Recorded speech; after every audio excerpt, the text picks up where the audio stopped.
Analistas, en este vídeo os traemos la explicación en exclusiva que nos da la FIP relacionado con una situación muy convulsa y mejor que la analicemos nosotros, la va a analizar un abogado. Os traemos aquí para analizar todo lo que trae la última demanda de World Padel Tour y además información que hemos tenido diferentes medios y que nosotros hemos querido indagar, aclarar e intentar sacar conclusiones. Muy atentos porque el papel de Carraro en la FIP y la relación que tiene con Premier generan dudas y aquí os las vamos a intentar resolver. Ni todo es blanco, ni todo es negro. Además, os recuerdo que tenéis un 10% de descuento en Padel Point con el código de descuento ANALISTASPADEL. Así que sin más, os invito a que veáis el vídeo, le deis al like, lo compartáis, dejéis comentarios y os suscribáis, importantísimo siempre para nosotros.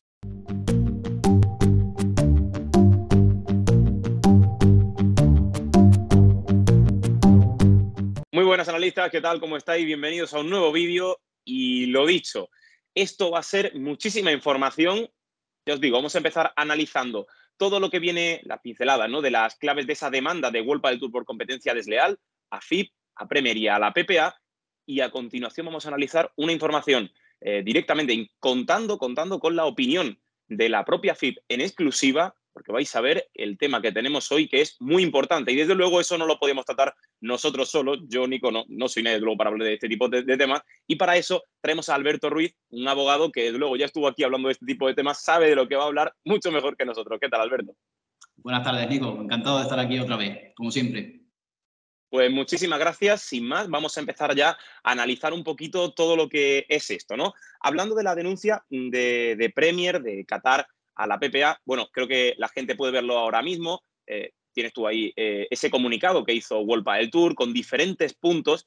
¿Qué es lo que te parece más importante? Dejamos para más adelante todo lo de Carraro y la FIP, que ya sabes que ahora comentaremos, pero de lo que comentan ahí, esos diferentes puntos, un poco ¿cuáles son tus claves? Pues a ver, yo viendo el comunicado, leyéndolo, a mí me gustaría centrarme en lo que son algunos puntos que dan en el párrafo tercero del comunicado, que pueden ser bastante interesantes, sobre todo de cara a la opinión pública, porque hay hechos que se denuncian aquí que sí que están más a la vista de todos los usuarios, ¿no? Por ejemplo, resaltando algunas cosas, inducir al incumplimiento contractual. Eso es una infracción que creo que todos hemos visto cómo se ha producido, es decir, hemos visto todos a Qatar ofreciéndose a pagarle las sanciones que puedan recaer sobre los jugadores como consecuencia de ese incumplimiento contractual y todos hemos visto cómo se ha producido. Y sí que es verdad que inducir al incumplimiento de obligaciones contractuales básicas por parte de trabajadores o por parte de cualquier otro usuario que esté en medio de un contrato en una empresa competidora es una infracción regulada en el artículo 14 de la ley de competición desleal. Y además yo creo que esto es bastante claro porque a nivel de jurisprudencia lo único que se exige es que haya habido una manifestación por parte de una empresa competidora que induzca ese incumplimiento contractual. Es decir, aquí no se exigiría ni siquiera la aceptación de los jugadores, ¿no? O la cesión de los jugadores a incumplir esa cláusula de la que estuvimos ya debatiendo en su día. Solo se exigiría, por ejemplo, la manifestación de Qatar Sports de inducir o de pagando las sanciones a los jugadores, la cual se consideraría una inducción al incumplimiento contractual.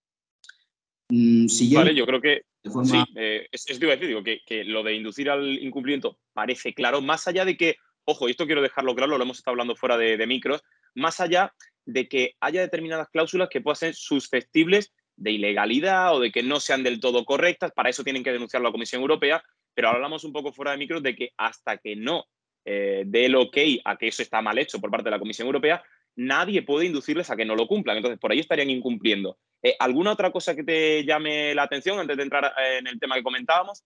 Sí, lo que quería comentar muy rápidamente era, como consecuencia de esa inducción al incumplimiento contractual, es el beneficio que ha obtenido, en este caso, Premier Padel por parte de ese incumplimiento contractual, que también está regulado en el artículo 14 de la Ley de Defensa de la Competencia, pero que para ello exige que vaya acompañado de determinadas circunstancias. Una de ellas, y creo que es por lo que creo que va a tirar World Padel Tour en la demanda, es tener la intención de eliminar a un competidor del mercado.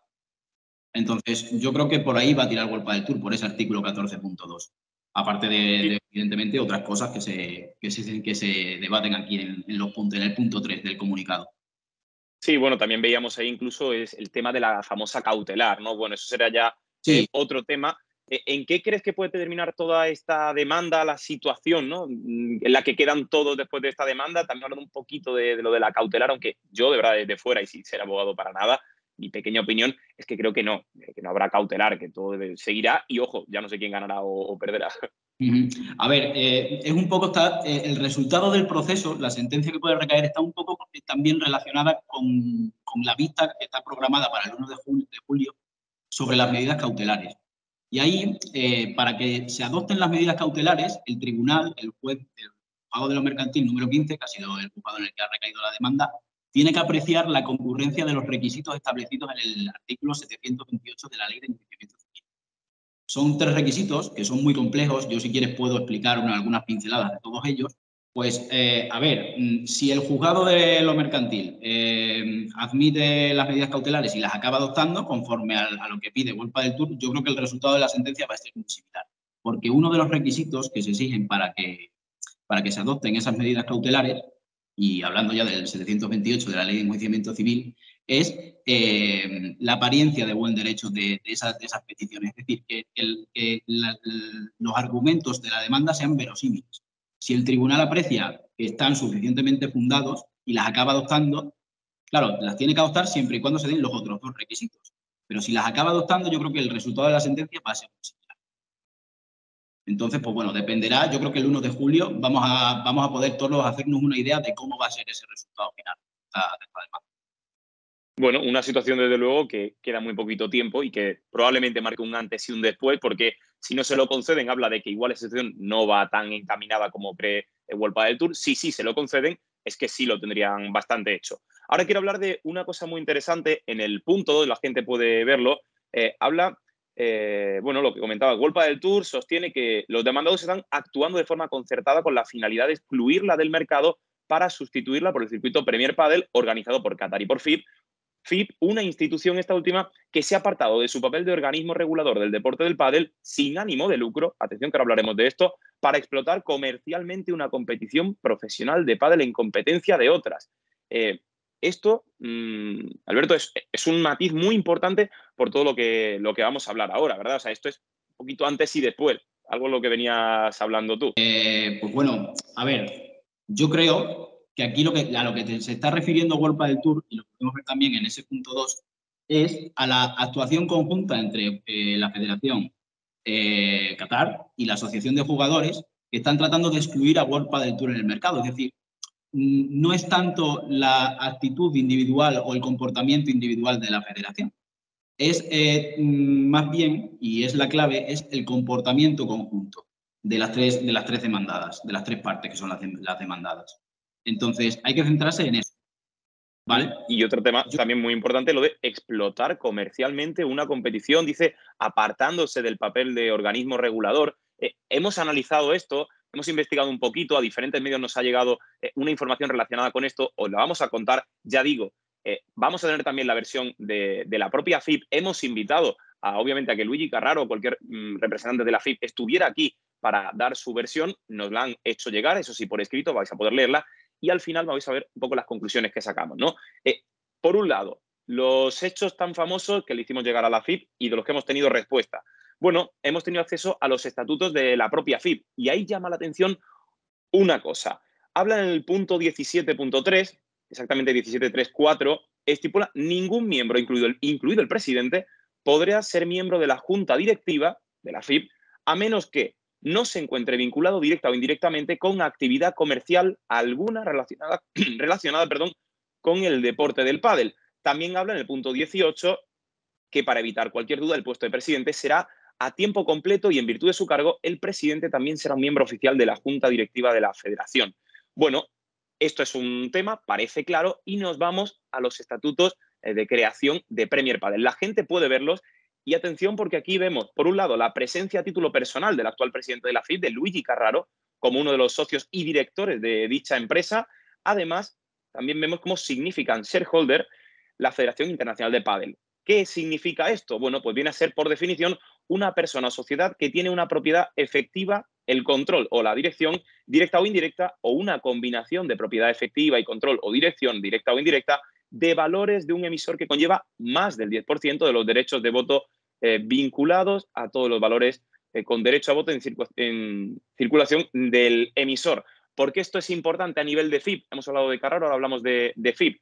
Porque en los estatutos, en la página 4, en la introducción, el párrafo 3, podéis leer cómo dice: la Federación Internacional de Pádel es una entidad sin fines de lucro, de duración ilimitada, que tiene por objetivo el desarrollo del pádel en todas sus formas y por todo el mundo.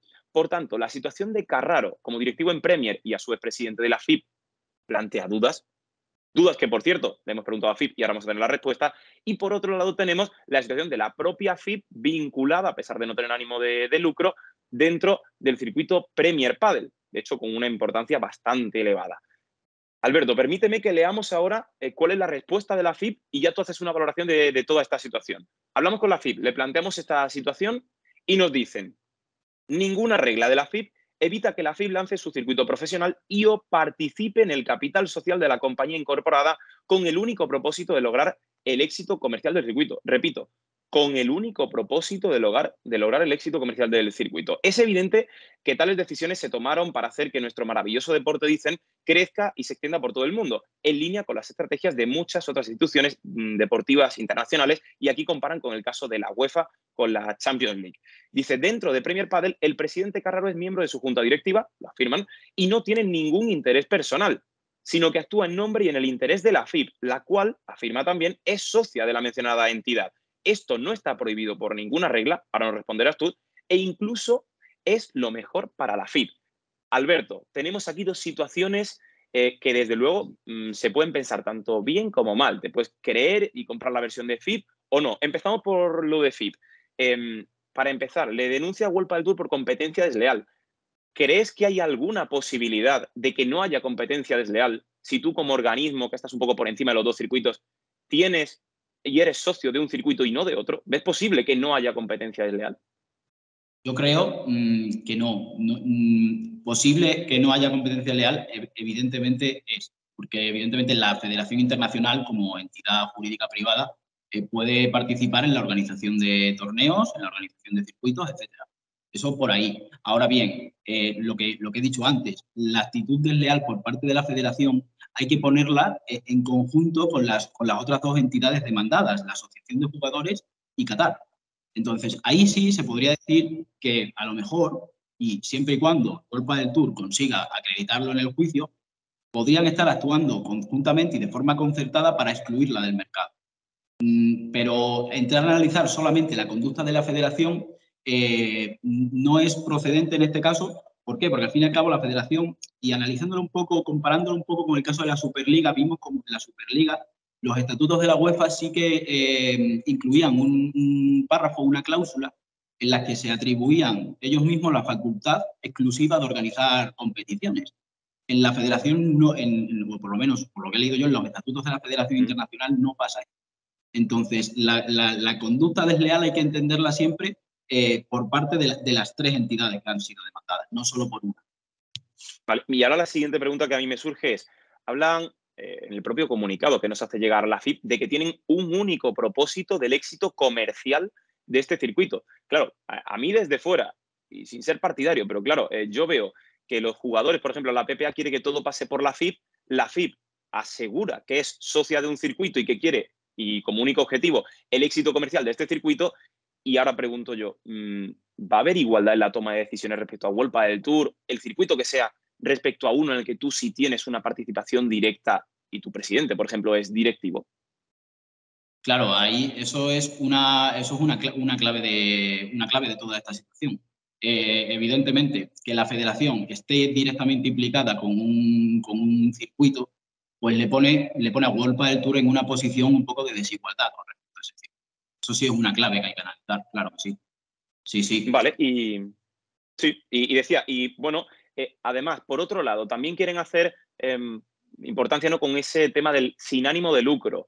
Yo creo que, bueno, la verdad que yo desconozco los temas legales, pero sin ánimo de lucro, pero con participaciones en un circuito privado, y hablan del éxito comercial, no un éxito principalmente deportivo o únicamente deportivo. No sé cómo ves ese tema del sin ánimo de lucro cuando aparece claro en los estatutos de la FIP que tiene que ser así.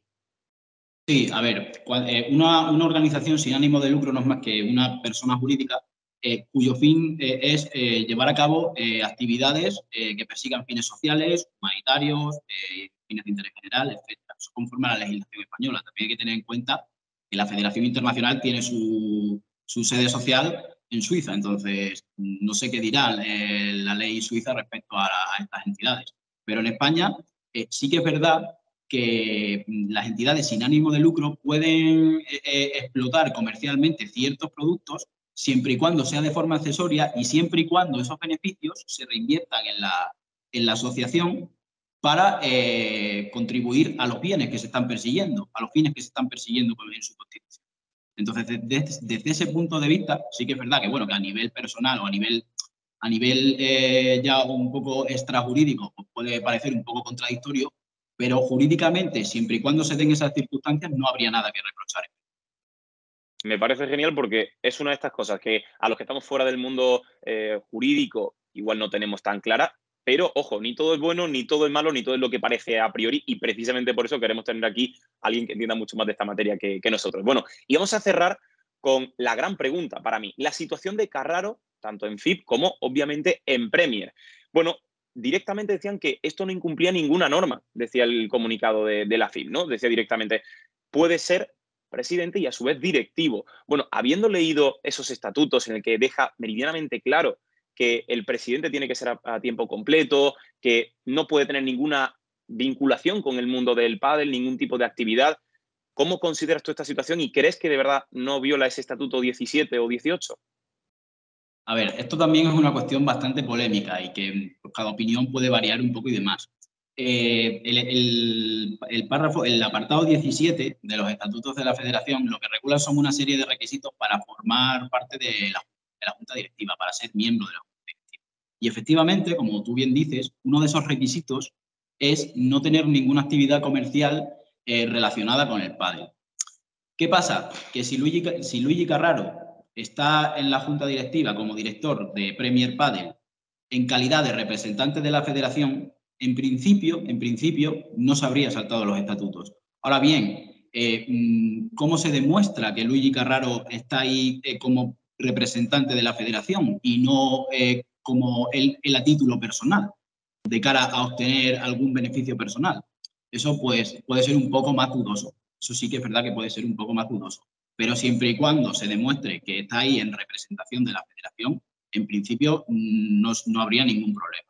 Lo que ya digo, habría problemas si con el tiempo pues, saliese a la luz algún documento o algún tipo de indicio que pudiese acreditar que sí que había alguna implicación más allá de la representación de la federación, alguna implicación más personal o la obtención de algún tipo de beneficio, etcétera. No lo sé.